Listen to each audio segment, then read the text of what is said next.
Well, welcome everybody. My name is Stephanie Zimmerman, and I am the Training and Development Coordinator at the Library System of Lancaster County. We are a federated library system in Lancaster, Pennsylvania, with 14 member libraries. And today I'm going to talk to you about stress. So there's the formal introduction.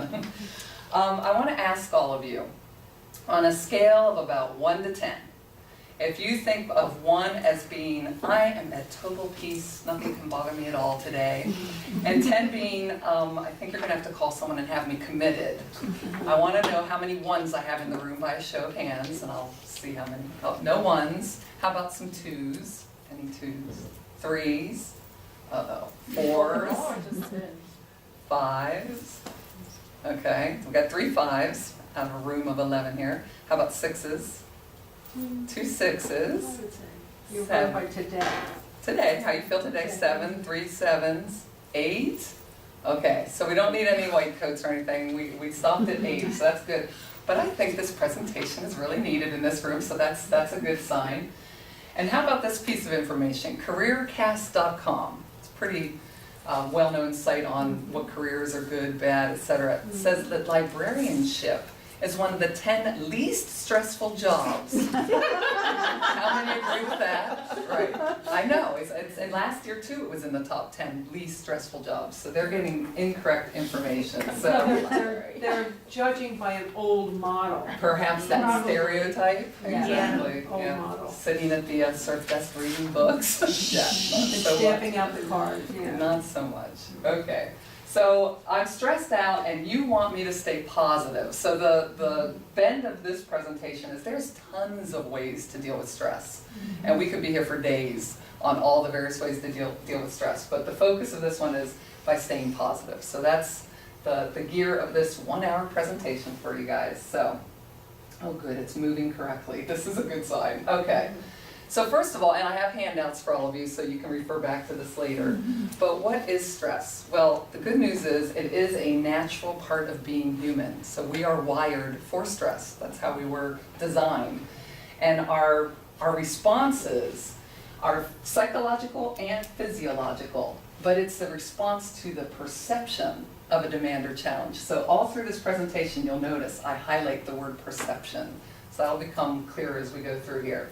And we all have this fight or flight instinct, and there's all of these hormones and things involved like epinephrine and adrenaline and cortisol, and if you've done research on stress, there's all this stuff going on in your body from your hypothalamus, and I find it brain chemistry very fascinating, so I'm not going to do an hour presentation about that. So, so that's what's going on in our body, that's what stress is all about.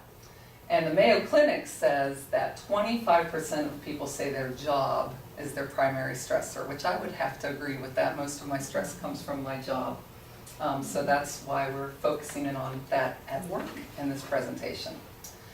So why is librarianship stressful? What would you say to those people at careercast.com to say, no, we are not one of the least stressful jobs that there is, because we have all these external factors that we have to deal with. So there's a threatening environment at times, budget cuts. I mean, since I've started in the 11 years I've been here, I have watched the money just go down year after year. Layoffs. There are a lot of people I used to work with all across this county that I don't work with anymore. New technologies in my world can be very stressful, right, Laura? She's the technology coordinator over at Affirmations. What is your true title? I probably don't have the truth. Who knows? A little bit of everything. Yeah. She'll figure it out. So, lack of training, and then this threat also in the background of we don't need libraries anymore, it'll all be virtual, we can do everything online. Who can think of any other external factors that you run into? Not within your building, but outside forces. Are any that we missed here? No? Well, let's go into the internal ones then. Some of the internal factors are the demands of your patrons, right? That's very high on the list. Work overload. This is one they, oh, and I have a typo there, everyone see it now? No. Work underload, which I don't think many of us experience, where you're actually sitting and don't have enough to do. Yeah, that can be stressful at jobs though, not my job. Low motivation, an internal factor where you have a job you come to every day, but there's not a lot of oomph behind. I love what I do, I'm really enjoying my job. Isolation, if you're working in a little silo and you're not, interacting with other people during the day, which in most of our library buildings, I don't think that happens much. It can happen here at the system occasionally. Coworkers and gossip going on between coworkers causes a lot of stress. And then that work and personal life balance, that's like every time you turn on the television. Your work-life balance, it's like that word right now. What about other internal factors? Did I miss any there? None at all. No, You can't think something that's stressing you out? I think it could be family situation, Right. something going on with your kids or Exactly. your spouse or whatever, illness, Yeah. just general malaise. Yeah. Not feeling well. Yeah, health issues. Health That's issues. another, health issues, definitely. Meeting Okay. deadlines. Meeting the deadlines, yes. Oh my gosh, that is very stressful. Any other ones? Well, let's look at the what happens when we're under stress. So there's physical and there's a mental side to stress. So physically, you can have weight problems, high blood pressure, and please don't raise your hands for those that have these. High cholesterol, heart disease, stroke, diabetes, cancer, back pain, headaches, shortness of breath, ulcers, the list. I mean, when I was, it went on and I said, okay, let's just pick a few. And I do a lot of self-disclosure in this presentation. And I had weight problems. I had high blood pressure. I had high cholesterol. I was pre-diabetic. I've had cancer. Back pain I have still today. Headaches, not so much. Shortness of breath, yes, but no ulcers. So over 15 years ago, I experienced a lot of these situations. So you can change, you absolutely can, it's possible.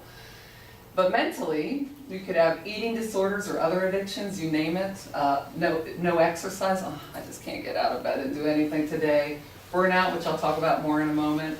Depression, anxiety, insomnia, relationship problems. So this is stress can cause all of these things. And the burnout, if you look here, attitudes are contagious and mine might kill you. If you talk to my husband and my children have met me after a lot of my issues, but they're still getting burnout side effects. But my husband, when he knew me back when, over 15 years ago, will tell you, yeah, she did want to, it did feel like she was going to kill me some days, but that it can be very contagious when you're just spewing that out to everybody. So what is burnout? It's emotional exhaustion and negative or cynical attitudes towards others and yourself. Has anyone been in that office or that library where there's that one person who all day long, that person? I mean, you usually can get a mental picture if you're not working with them now in a previous job. Those of us who've popped around on jobs, this is my 7th career, so every place I've worked I can picture that person. So I don't want to look like that person. And I started here 11 years ago, and those of you who were here 11 years ago can say I was sort of like that 11 years ago, where I could spew and vomit with the best of them and kvetch quite a bit. So, and I have my moments still, which the 3 of the system employees here can vouch for, but it's not a constant kind of a thing anymore. Well, we harmonize. We harmonize together. Yeah. Exactly. So that's the background of stress. That's sort of what happens to us. So we're here today to say, well, what can I do about the stress? What is something that I can do to help myself? So there are coping strategies that you can do at work. Now, I don't do all of these things. And like the first one, I put it on there and I laugh at it every time I present on this. But if these are literary people. You guys might enjoy writing. I'm not one of those who does. But keeping a diary of when I'm stressed out and then looking back at it, I know that works for other areas I've worked on. But you could just write down the time and what you were stressed out about, and then you have this diary where you can look for patterns and things like that. So it is a good practice. I just don't think I'd want to do it with stress, but it is a way you can do it. Reduce the number of stressors, and everyone's like, oh yeah, sure, how do I do that? Well, you have to take stock of the stressors that you have, and then find ways, talk about, don't hold it all in. Talk about what can you do to relieve some of the stress with your boss, with your manager, that kind of thing, and find ways to eliminate them. More resources, and not necessarily monetary. Like within our office here, over our culture change over the last few years, we're not all just doing our one job anymore. We're working in teams. We do some things together. We get help from coworkers. And I know that happens in a lot of the libraries. You can't wear one hat. just doesn't work. And then setting realistic goals and not aiming for perfection. And this is another buzzword out there, the SMART goals. Make sure they're specific, they're measurable, attainable, realistic, and time-based. So I could do a whole hour-long presentation on SMART goals, but I just wanted to plant that seed in something, if you're not familiar with them, to look them up, because if you're always aiming for perfection, you will be stressed out quite a lot. So my motto today is I'm aiming for the B. I'm aiming for the B. You know, C would be okay too, but that straight A stuff's got to go. Prioritizing lists. I start each day with my to-do if I'm at my desk in the morning and try to figure out what's the most important thing on this list, so that it's not all ruminating in my head, and just lists in general, getting it out of my head, throwing it down somewhere so it's not running around in my head is also very helpful. Manage your information. If your email's killing you, you gotta read this book called Inbox Zero. That's a really good book. Use your Outlook effectively. Use project management systems like Asana, Basecamp. What does Ephrata use? You have one. We used Asana. Was it Asana? Yeah. Oh, okay. I couldn't remember if that, or Riker, there's other ones out there. We use Basecamp here. Evernote is one of my newest productivity tools that I'm really using, about a year and a half now, that really helps with all these lists and notes that I have. Well, that's not a project management, that's more... Just keeping track of notes, so when you're on this committee and then you're on that committee, and you have this project you're working on, I have like a note where I can put in clips from the web, I can put notes from meetings, instead of having all this paper everywhere. It's just all on my little iPhone, or it's on my computer, that kind of thing. So that helps manage all that information. This one's really, I think, very important. Be an active communicator. So when you're feeling this stuff inside, what I used to do is I would go to all my coworkers instead of directly to my boss, who could help me deal with my issues. And I'd say, oh, I'm just sitting back here and I have all these ideas and no one's talking to me. You know, I would just, go to my coworkers, because that's easy, that's comfortable.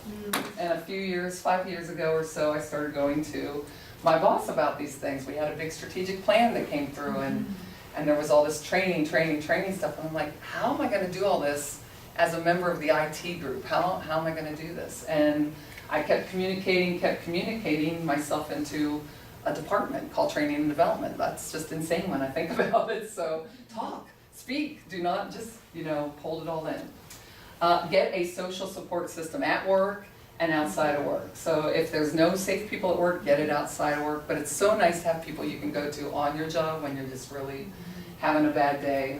I wouldn't be able to survive if I didn't have that here. So I'm sure you could all have those communities within your libraries.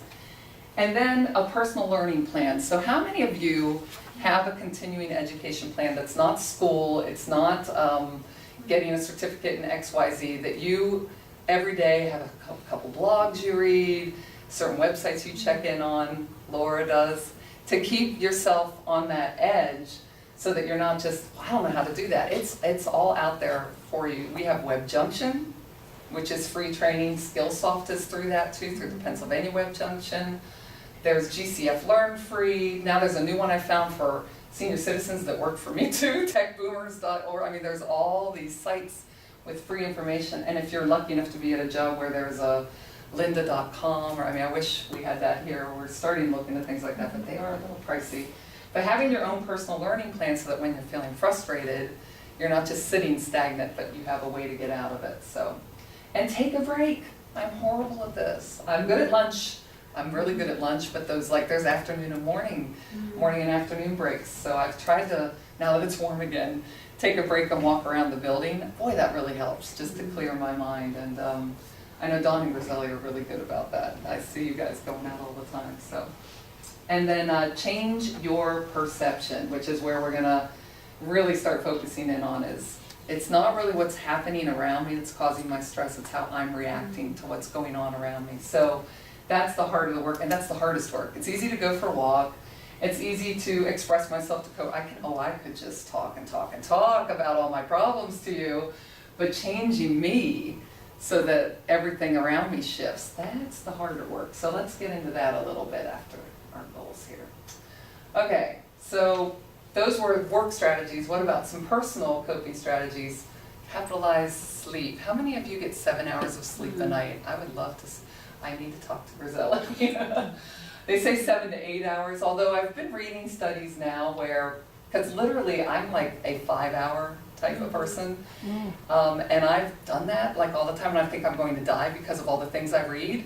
But now they're saying not everyone's the same, and sometimes you do well with 5 hours of sleep. I'm not falling asleep at my desk, I'm doing okay, but anything less than 5, boy, a couple days in a row of that, I'm just like mud brain. I'm just, I forget what project I was doing a couple weeks ago. I was getting ready for ILEAD, and I was staying up late getting these presentations together, and I was like, I really, it was the weekend before, and that Saturday I was like, oh, I need sleep. This is not good. Eating healthily to energize your body, oh boy, that really helps a lot too. And then the exercise. This winter was horrendous. This winter was so awful. I got into about a month where I don't think I exercised at all, and I felt it. My whole body shifted in ways I don't really want to talk about, but also the mental. I just was not wanting to, I was hitting snooze, and it was just, I only want to put makeup on today. It was a long, long winter. So now I'm back in the exercise. I'm on my treadmill. It's still not quite warm enough, but it's almost seeing the sun every day just helps. So relaxation techniques. Do I have any meditators in the room? No meditators. No, I started. And I'm not talking and that's great. If you can do that's fun, like the transcendental meditation, TM they call that. But I just sit on my couch half asleep in the morning for 10 minutes. I set my little timer, and I just sit there and have my brain go about 500 miles an hour, but I just sit there. And even when I don't do that, it's worse. It's getting better over the years. I've done this for quite a while, but I wish I could clear my mind and have these experiences. And every now and again I'll have some insight, but just taking that time before my day starts really helps. I'm a morning person, so I'm lucky that way. There are afternoon meditators too, who will just sit at their desk or go for a meditative walk. That helps too.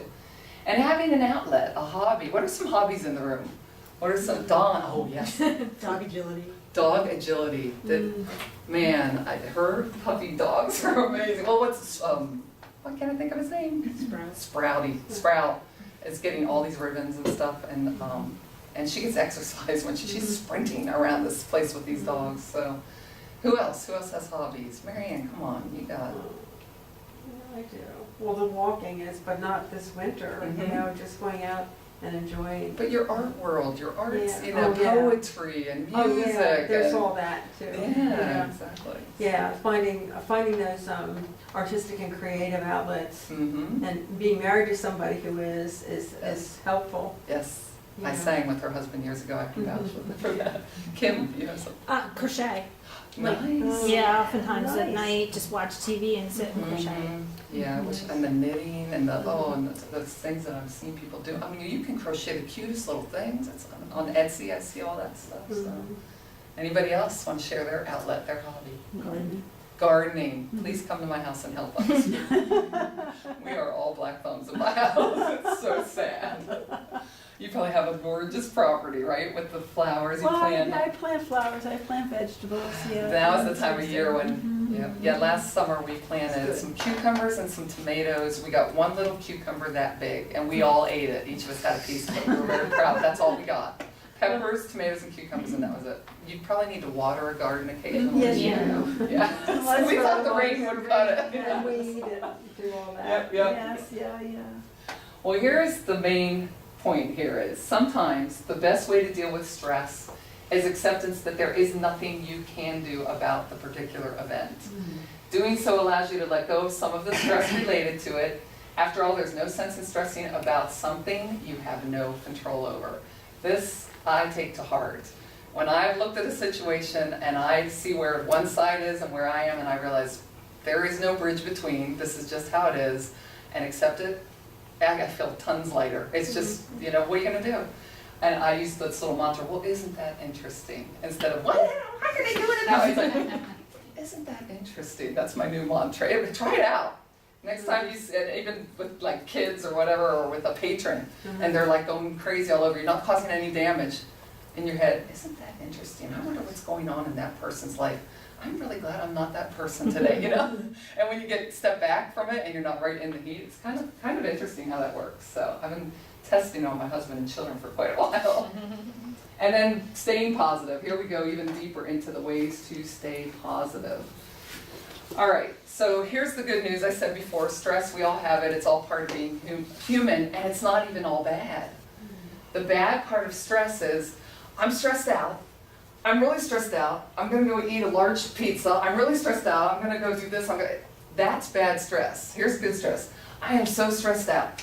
Okay, what tools do I have in my toolbox to deal with this stress? Okay, all right, I'm feeling better. Oh my gosh, I'm so stressed out. What tools do I have in my toolbox to deal with that? Dealing with it, dealing with it, dealing with it. That's normal. If we had no stress at all, we'd be very boring people, if you think about it. If you're just like, oh, life is wonderful, I'm never stressed out. I mean, I have kind of seen people like that and they scare me. There might be a condition that goes with that. I don't know. I'm not speaking scientifically, but so it can be good, and learning from your stress. So something happens and I revert to old destructive ways, and then I have to sit back and go, okay, why did I react that way? What have I not learned about in these situations so that I can go back and evaluate it? So, okay, so let's take a look at the stressed brain. I told you I have to do a little of this because it's just so intriguing. So what's really cool, I don't know if I'm going to talk about it now, is that the newest thing I've learned is your brain is plastic. Do you love that? It's called neuroplasticity. And the pathways, the grooves in your brain can be rebuilt. So all these little guys and the synapses, you know, all those lines of communication, you can actually rebuild them, change their pathways. So for me, over 15 years ago, anytime I was stressed, I ate. I mean, that was just it was just what I did, and there's a whole long story behind that, ask me afterwards, but I had to recondition my brain over quite a long period of time by eating the right foods and all that, but also how I reacted to stress, which meant I need to call somebody and talk about it. I need to use a faith walk, that kind of stuff. So whatever you can do to recondition those pathways, it's really cool. And we're going to do an exercise later to help with that. So let's see, I don't want to miss some of this good stuff. So your brain, when stressed, is in survival mode, going back to the caveman days.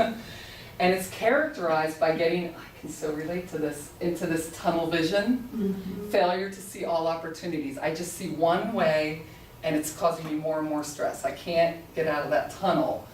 The next thing that happens is the pessimism. Does that ever happen to anybody? Failure to believe that better solutions are even possible. I mean, I can even hear myself saying, oh, well, it's never going to turn out. It's just not going to, why are we even bothering doing this? This is absolutely ridiculous. And I still go there. Just, again, ask my husband or some coworkers when you've heard me be like that. And then we harmonize.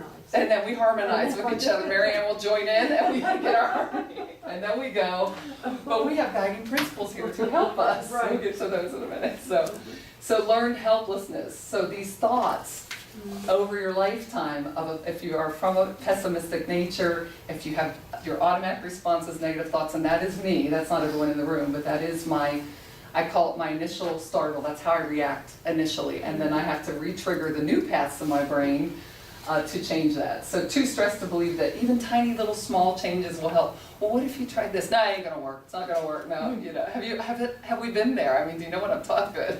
I don't feel so alone. All right.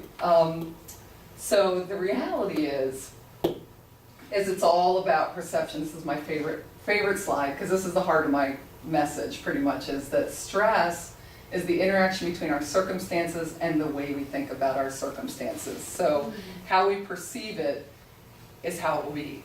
So we need to go positive. So when I have these negative thoughts, or you're experiencing any of this when you're stressed out, if you go to the positive side, you can see your stressors as challenges instead of perceived threats. So now when I'm sitting at my desk and I'm given a new task, I'm like, oh, really? How is this going to happen?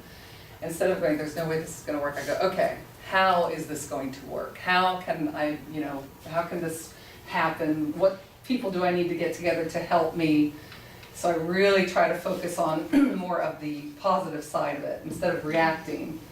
So I can manage it instead of saying there's no escape. And it's sort of an illusion because I'm not really managing it, I'm just shifting my perception of the situation so that it doesn't seem so dark. Let's see. Because the challenge will create the good stress. Oh, what, how can I overcome this? That's good stress. That's positive stress. Instead of, they're never going to get along, it's never going to work, how can we work together as a team? And instead go, all right, what do I need to do? What part can I play to work together as a team? So, because I used to have this hanging in my old office. If this is the path you're going to take, are you happy? Yes. Well, then keep doing what you're doing. That's the side I want to be on. Are you happy? No. Well, do you want to be happy? Yes. Well, then you need to change something. Do you want to be happy? No. Then keep doing what you're doing. And I'm telling you, this is the path I lived till 15 years ago, right here. I really lived on that side of that poster. And now, I would love to live here more often, but usually I'm over here.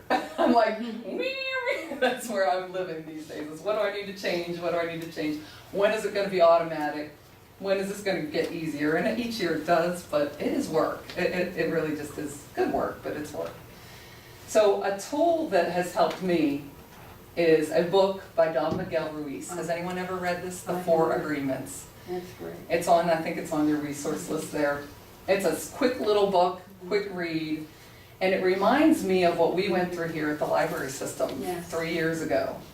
We had lost our administrator and had a new one come on board, and we went through this big culture change because for me, I will only speak for me, I'm not going to speak for any of my coworkers. I was very pessimistic. I was very, nothing's going to change, I probably need to go get another job. I would just kvetch with my coworkers, some of them, you know what I'm talking about. And then we got together and came up with these things we call here the guiding principles at the library system of Lancaster County. And we're stronger as a team than as individuals. We worked months on this. We expect accountability from ourselves and others. We're leaders and set examples. And I'll give you access to this after the presentation. We work and speak with integrity and honesty. We treat others in their time with respect. We encourage and seek lifelong learning and professional growth. I had a little something to do with that one. And we create and maintain an agile environment. So we all have these somewhere nearby in our offices or hanging in meeting rooms. Well, there used to be one over there. I don't see it anymore. But so when someone's in my office and we're talking and I start going down one of my old pathways, the grooves in my brain, and Marianne, I think Dawn has seen me do this, I don't know if Griselli has, I will slap the thing on I'll slap the principles and I'll say, I'm not doing this. I'm not doing this. This has to stop. And then we'll kind of change the conversation. It really works. But it's hard because I want to keep going. And I don't always succeed. But for the most part, we're doing much better. We're doing much better. So the 4 agreements from Don Miguel Ruiz are, number 1, be impeccable with your word. So that means speaking with integrity, which is one of our guiding principles. Say only what you mean. And I got a new phrase. I just learned this last week. Mean what you say what you mean, but don't say it mean. Isn't that good? That is a really good one. I really like that one. Because I kind of come across a little biting when I first say something that I feel passionate about or I think really needs to happen because I want my way. But instead I should just say what I mean what I say, and then get input. Get that feedback, see what the other people think. So, what else about be impeccable with your word? Let me check my time. Okay, we're doing okay. The blame game. Don't take responsibility for yourself, but don't blame anybody else. Your side of the street, their side of the street. Kind of stick to your side of the street. Then this one, that's hard. Don't take anything personally. This, again, it was 15 years ago that I started learning about this stuff, and I was like, I fought it. But don't you know what they did to me? Don't you know? And bad things. Some of it can be very bad things, but the reality is that if someone yells at you, gossips about you, harms you or yours, it's actually not about you. Their actions are based on what they believe. It's based on what they're going through. It's hard in the beginning to see that. And so my mantra is, what others think of me is none of my business. I don't live by it. I'm probably at 50-50. I want to get down to 25-75, where 75% of the time, I really don't care what you think about me. I'm not there yet. I used to be 100%, everything you thought about me was my reality. So I'm not there anymore either. I think I'm at 75%, I'm still worried about what you think about me, and 25% of the time I'm doing okay.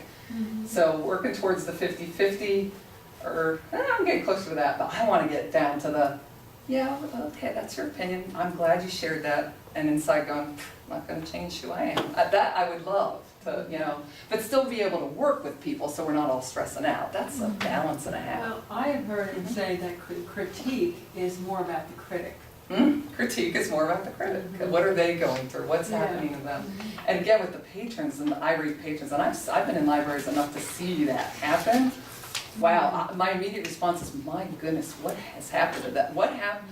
If they're like a chronic person like that, then wow, what really happened to them way long time ago kind of thing. Or if it's just, what happened to them on the drive over here today? You know, because they're usually not like this. What is going on? Because you don't want to make assumptions. We know what the word assume stands for. Yeah. Making a out of you and me. Yeah, so that's what an assuming will do. So don't make assumptions. Find the courage to ask questions. I have a really good story about this. I hope it's not too work related, but I was in a meeting shortly after something happened here, and we were all going back and forth. It was getting very heated, and a person got up and left the room, just in the middle of it. I assumed that they were responding to something that someone was saying right at that moment when they were talking. I assumed that how it was being presented by another coworker, their reaction was, I'm done, I'm leaving this room. And I was just appalled. You know, and so I'm like, how could you do that? So I wanted to go literally to Mary Ann and say, can you believe so-and-so walked out of that meeting at that moment? And instead I went directly to the person who walked out of the room. And I said, why did you walk out of the room? I can't believe you. And he goes, someone was waving down the hallway that they needed to talk to me. Okay. Do you see? I mean, this kind of stuff happens all the time. Yeah, so I'm really, again, one of my initial brain pathways is to assume that I know what you're thinking, which is so ridiculous. It's just so ridiculous. I know that, but I still go there. So I have to stop expecting the people around me, because I react that way. I think you know what's going on in my head. How crazy is that? I mean, but a lot of people operate on this level, so don't make assumptions. And then an easy one, just always do your best. And my best is aiming for the B now. It's not perfection. It takes away a lot of stress. You know, and those of you who've been around long enough, remember my manuals that were about this big, that I spent months and months creating, that you all read, right, all the time. Yeah. I'd have to do a training and I'd have to research for months. And then, you know, I'd give you this manual that you would put on a shelf. Now I come in with a little handout, 2 weeks of prep. Right. And I even say to you, if you're not going to use this handout, just give it back to me, because I can just reuse it and I'm not offended at all. It's such a whole different getting things done, because technology in the last 11 years, I don't have months to get ready for Office 365. We had 2 weeks, didn't we? We had 2 weeks to get ready for Office 365. So just do your best and it'll be good. And don't expect any rewards. You know, that's the other kind of key. That will stress you out, because then you're waiting for the, oh, good job, oh, good jobs, and that'll stress you when you don't get them. And then when you do get them, you're like, oh, cool. So it's a little less stressful that way. Because you do not want to turn into this person at work. So instead of releasing your inner Hulk, and when I presented this at the ILEAD conference, I learned there is a she-Hulk, because I said, I'm like that, but I'm the female version at times, and so because there is a she-Hulk, and I thought, you're right, there was, way back in the 80s. So you don't want to be that person, and the way to prevent becoming this person is to stay positive in a professional way, and to react in those adverse situations in a positive way. Because the natural inclination is to release, I mean, and there's enough people who work with me, and you all have trained you enough. I speak sometimes without thinking first, and when I get real passionate about, and I'm like, oh, I know the answer, and then I don't think about what I'm saying before I say it, and that, I've had to make amends. I'm really sorry, I should have thought about what I was going to say first, but that's, at least I'm doing that instead of letting it all fester inside. So the attitude you take when faced with a negative situation is a choice. You can choose the attitude you're going to have so that you don't look like this poor guy. So how? How do we change our attitudes? When I was doing the research for this, I did this presentation originally about 3 years ago, and some of these were like, wow, this is so basic, why didn't I think of this? So control your response as best you can. When I can't control my response, it either ends in tears or I get up and leave the room. And I'm getting better at leaving the room before the shower hits. And some people get angry. We all have different ways of reacting to things. And I'm usually the tear fest. So learn from the negative situations. We've talked about that. If you make a mistake, admit it. I have a really good story. Does someone have a mistake story where they admitted it and it made life so much better? I should ask you guys. Doing all this talking. Because I can tell you it is a really good one. It's my onion story. It's really good. So it's family, it's not professional, but we go to Rehoboth Beach every year with my in-laws, the family, and they're a wonderful family. It's wonderful. We would never be able to go if it weren't for them. And so we all have to share a refrigerator. And I think you've caught on that I have some food issues, you know. So I bring all my nice healthy food down. They have their healthy food and their junk food, and we all have, you know, we do our thing. We put it all in the fridge. Well, the one day I'm going to make my salad, and I must have sweet onions in my salad. I can't deal with those, any other kind of onion. So I went into the drawer where I knew I put my sweet onion, and it was gone. And then I saw on the counter there was like an onion cut up. I'm like, oh great, someone used my onion. I mean, I was livid. This is my food. You don't mess with my food. So I went to my sister-in-law and I said, and I was not, you know, because you have to like me. I'm worrying about what you're thinking about me. So I said, did you use that onion that was in the drawer down there? Oh, I know, we bought an onion, and I just used the onion that we bought. I was pretty sure. I said, was it a sweet onion? She's like, yeah, oh, I'm really sorry, because she knows my food issues. I'm so sorry, I know you know, do all this prep to come down to the beach and all this, that, and the other. And I'm like, oh, it's okay, I'll just go buy another one. And so I'm like, oh, you know. So, but I had to make a point of pointing out to her that she ate my onion, right? You got it? All right, next morning I wake up, and I have all my bags of food over, right? And I'm going to get my kids' cereal. What do you think is at the bottom of that bag? Your sweet onion. My sweet onion. And so I'm like, okay, I don't really have to admit to this. They're never going to know. I can just not say, I don't want to have to admit to that. And then I'm like, oh yeah, 15 years of work. Do we really want to throw that out the window? Because I would get stressed over it. I would know, you know. So I come out, they're all eating breakfast, and I come walking in and I go, look who found her sweet onion, and we all laugh, and I said, I'm really sorry, you know. So if you admit it, the stress goes away. If I do things, and just the other day, I had another story with Jim, my coworker here. I was trying to log into a system with a password. I couldn't get on my account, and months ago he had given me his account. I thought, oh, I'll go in with Jim's account. Didn't clear it with him first. Tried once, didn't get in, tried twice. What happens when you try password 3 times? Why does the trainer not remember that it locks you out? Yeah. So it locked it out, and I sat there and went, well, I don't really have to tell Jim, do I? I don't have to. He'll just think, oh, my password expired. I mean, this is my natural response to life, right? Yeah.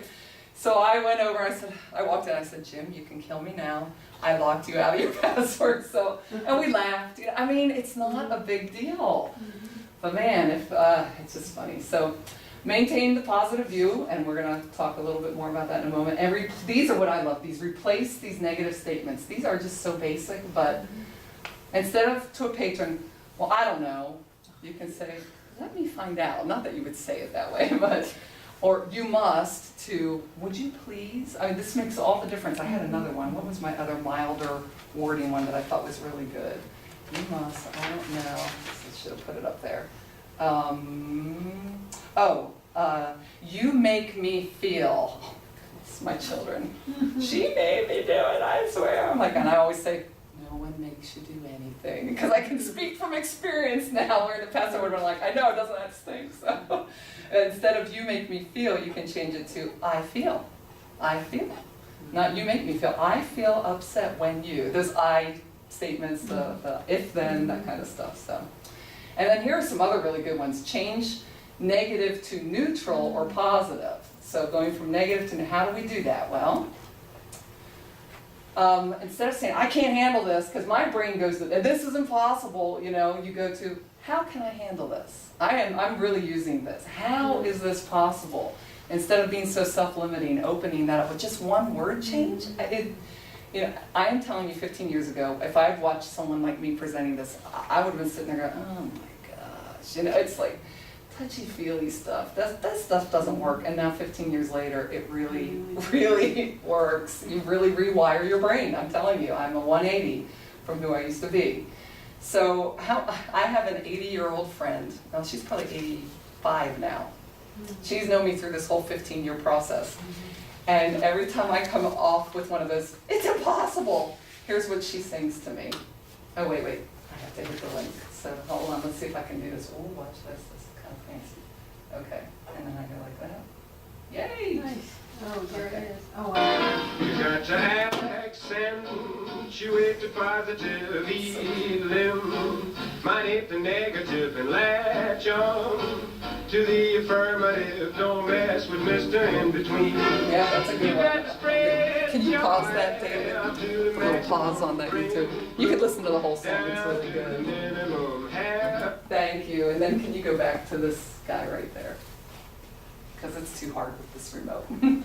And then if you hit my full screen right there, David, thank you for being in the room. Okay, and we'll allow that. So she sings that song to me and I'm like, yeah, I guess that's true. Accentuate the positive, eliminate the negative. What was the next line? Don't. And latch on to the affirmative, don't mess with Mr. In Between. So, I mean, they wrote a song about it back in the 30s, so it must mean something. It really does work. So the moral of this long story, well, we're doing pretty good here, is don't let the actions of others or circumstances turn you to the dark side of the workforce. I actually have an exercise I want to do. That's right, I have this exercise I want to do right now that's really good. Because affirmations are the key to doing all this. So I don't know that I want to have Darth Vader looking at us while we do this. Let's stick to that slide. So, all right, I'm going to do this first because I have been a trainer, standing up in front of people. I was figuring this out 20 years. At 95 is when I started. And I have avoided what's happening right now with that camera over there for 20 years. This is the first time I have been videotaped, which they tell you to do that as you're learning to be a trainer. Video and then watch yourself, and I'm always like, yeah, great idea. So as we got closer to this moment today, I talk about stress and anxiety. It was really building up, and I'm like, oh my gosh, this is really bad, because I get up in front of people all the time. I get a little anxiety, which is good. You have to have that little edge or you're just a dull presenter. But I was literally like shaking and having like stomach issues. I'm like, okay, what am I gonna do? So there's an exercise I've used for 15 years that really helps. So first of all, what is the feeling? So I was feeling fear and anxiety quite loudly, I have to say, loudly than I have for quite a while. And it's funny because I was at ILEAD, but I was in this huge room with a lot of people between me and this tiny camera way in the back, where this thing's right there, you know? So what was the thought? So what you do is you gotta nail down the feeling, which if you're not good at knowing your feelings, go online and say feeling words. You will get lists and lists of these feeling words. So the thought that was behind this was, I'm gonna look like a fool on the video and that I don't know what I'm talking about. And that's pretty much, I'm gonna look like a fool and not know what, so I'll just put fool, don't know. That's enough, you get the idea.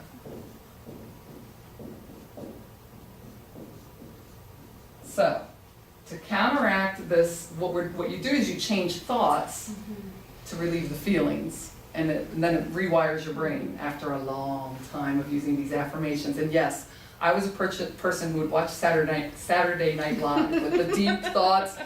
I'm a wonderful person. Everybody loves me. And I go, what a bunch of BS, But then I started using it. So then you challenge your thoughts. And there's 3 questions you always ask yourself. First of all, is that kind? Is it kind for me to be telling myself that you're a fool and you don't know what you're talking about? You're going to look like a fool and not know what you're talking about. How is that helping me, right? So is it kind? No. Okay. And then you ask yourself, is it helpful? Is that helping me? No, that is not helping me at all. The quick answer to these challenges is the answer is always no, but here's the hard one. Is it true? Now in this case, I know it's not true, but there's sometimes you have these feelings and these thoughts behind them, and these thoughts feel really true. Do you know what I mean? Like, and I want to take one of you through one of these if we can. But the reality is, I'm hoping I don't look like a fool and that I don't know what I'm talking about. So no, it's not true, but it feels like it is. And then you change the thought. And the changed thought is your affirmation. That's how you make an affirmation. Instead of going online and finding affirmations, you need to make one that's personal to you, that's in the present tense, that's positive and potentially true. Those are the 4 P's of affirmations. So instead of, I'm a fool and I don't know what I'm talking about. Now for me, in my walk over the last 15 years, my faith comes into play with this. So every time I have an affirmation, this doesn't have to be what yours is.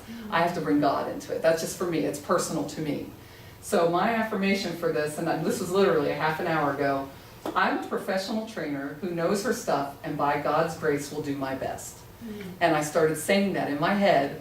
And as I was sitting here, Marion was the first one who came, I was still saying that mantra in my head. David was coming up, getting the camera ready, and I'm acting all cool, and in my head's going, I'm a professional trainer who knows her stuff, and by God's grace, I'm gonna do my best. And you just say it over and over. Now, luckily, I've been doing this a long time, so it can work that quickly. In the beginning, what I would do is and they were deep things that had to change with me. I'm not gonna get into that today, this is not psychotherapy.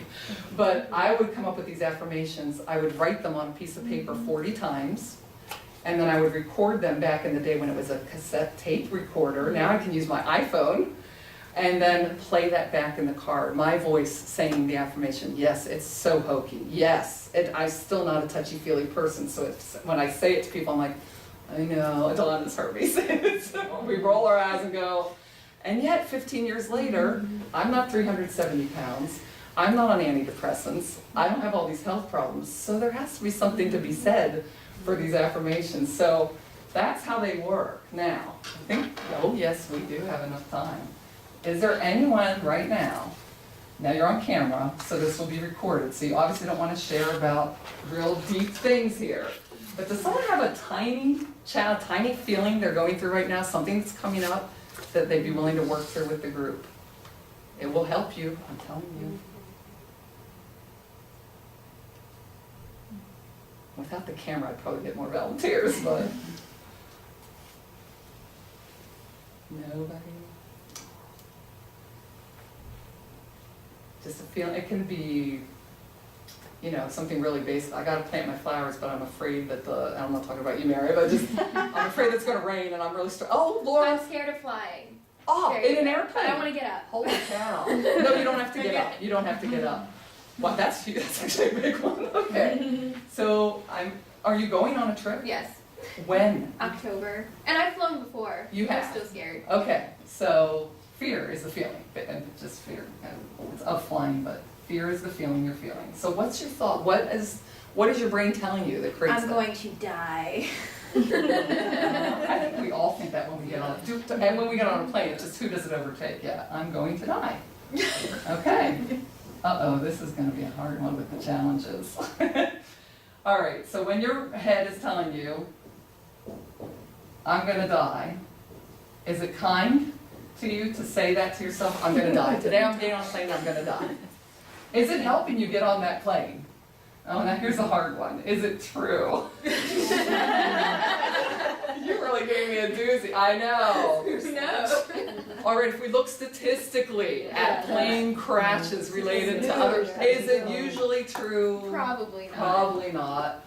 And we just had that one in the paper this week, though. Got it? The statistics. Statistically, it's usually not true. She gave me a tough one. But here's what we want you to leave with. So, you need to change I'm going to die into something that's personal to you. It's got to be Laura-ized.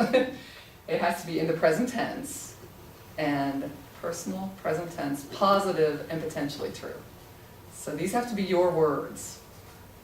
What you would say to yourself to counteract this thought so that this won't go away completely, but will go down, will be reduced. I'm going to fly to Disney and have a great time. Oh, that would be really good. I'm going to fly. She's put the fly in there. So that's the fear word, fly to Disney.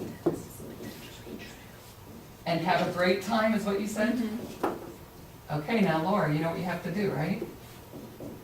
Brings back a Your homework. You need to write this down 40 times, at least write it down one time on your paper so you have it, and then record it on I know you have some kind of smart device, phone, 1,000 maybe, a couple to choose from, and then play back, you listen to your voice saying that, and you could even be on the plane listening to your voice saying that at takeoff. I would love if you did. And see how that works out for you. I want to report, I want to know how it goes in next fall. Okay. But do you see the power of this exercise to take stress away, to change those feelings that produce all the stress? So, okay. Well, you guys have been great with the attention, I must say. So let me get past the dark force. I think, let me make sure I didn't miss anything. Yeah. So to end the presentation, what we're going to do is put our pencils down, relax. I'm actually going to turn the lights off, take the lighting down a little bit. And there's a video that's going to come up here, and I just want you to breathe deeply, watch it, take it all in. And when the video's over, David, you can just turn the recording off, because that's the actual end of the training. So I'm going to join in with everybody. Oh, no, back one. There we go.